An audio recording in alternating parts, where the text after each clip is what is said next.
Yeah, out here about 6.5 miles west. Actually, it was a wheat ranch, but it was diversified. We had cattle. My dad would gather up a few, and when he had a few to, and the price came up, why he'd sell them, and then he'd start over again.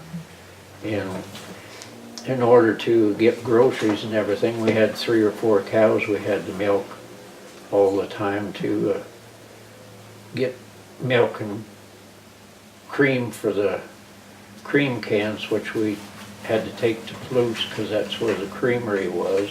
We of course kept chickens, and you had to go and gather the eggs and whatnot, because you'd take a crate or 2 of eggs and 2 cans of cream to town to get your groceries. And that's the way you got most of your groceries. Actually, as a boy, I followed my dad around and tried to get out to the field, and at 8 or 9 years old, he had me driving tractor already, and you can't do that these days, but we did out of necessity those days.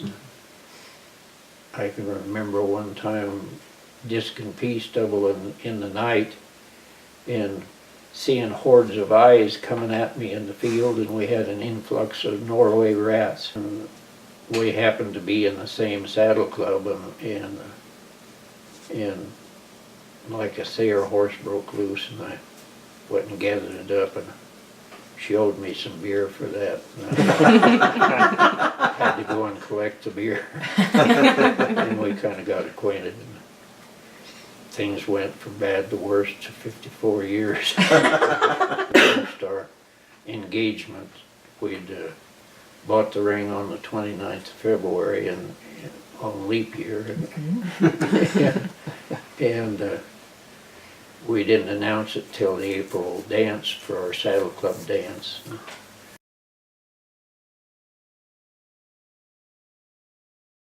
Fun. After I got to be 16, I learned to ride horses in the rodeos, bucking horses, and I did that for a while, and traveled with Nick Walser from Potlatch, and went to several local rodeos, Plummer, at St. Mary's, and it was kind of a little circuit thing they had going here before rodeo got really popular. My wife and I had that rodeo company for about 20 years, and I finally decided I was working harder than my help was, and they were getting paid much better than I was. I finally retired from that. We brought rodeos to little towns like Garfield. They had a rodeo in 1935, and then we brought them to them in the 60s and 70s, and Palouse had the rodeo there for Palouse days 2 years, and then they got liability problems with where they had it, and we didn't do that anymore. But it was, and we had a rodeo at Princeton at the little saddle club up there. Well, we had the bucking horses and the bucking bulls, and the calves for the calf roping, and then we usually leased horn steers for the steer wrestling and the team roping.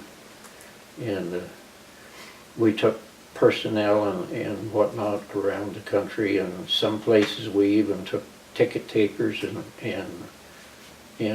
did everything. I worked with a guy that had a portable arena, and we'd set up an arena in a place and do rodeos there and that type of thing. Car races during the afternoon, and they actually tore the rodeo part out to do the stock cars, and they made that quarter-mile dirt oval track, and everybody had stock car that were here. There were, I think, 3 or 4 right in Potlatch, and several from like Viola and Moscow and different places.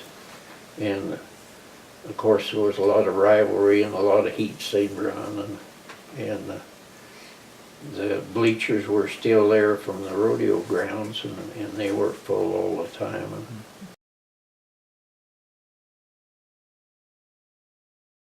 Oh yeah, I went to most everything that came through there.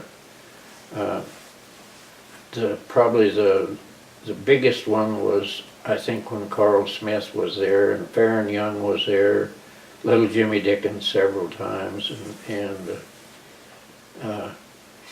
I'm trying to think, there Johnny and Jack, and there was some other not quite so big names came through, and Johnny Cash came through, and I had strep throat and couldn't go. My uncles were going with a couple of ladies, and they would go in the beer parlor part of the thing, and I would have to dance with the girls, which I didn't mind because I didn't mind the dancing at that time. I had a stage up on one end, and of course it was round and circular, and the bar was over in another corner, and off of the round part, and kids we used to roller skate there, and the old dance hall had so much water under it at different times when it flooded down there that the floor went up and down, up and down. And they had columns, and you could tell you were going uphill, and you worked to beat the bad to go uphill, and then you'd get a good run going down the next one so you could go around. And if you went out the door and the wrong people were out there, they'd want to fight with you. And I saw different things there. U of I kids and the WSU guys got into it a few times there, and it was really a bloody thing. You could almost say sometimes that you took your life in your hands when you went out the door. Then we had some guys, local toughs, and some of the toughs from some of the other towns would come and see if they could get to be the king of the world. I did enjoy Riverside and the things that it brought to town, except for the fights. Didn't care much for them. But there was a lot of famous folks come through here for a while.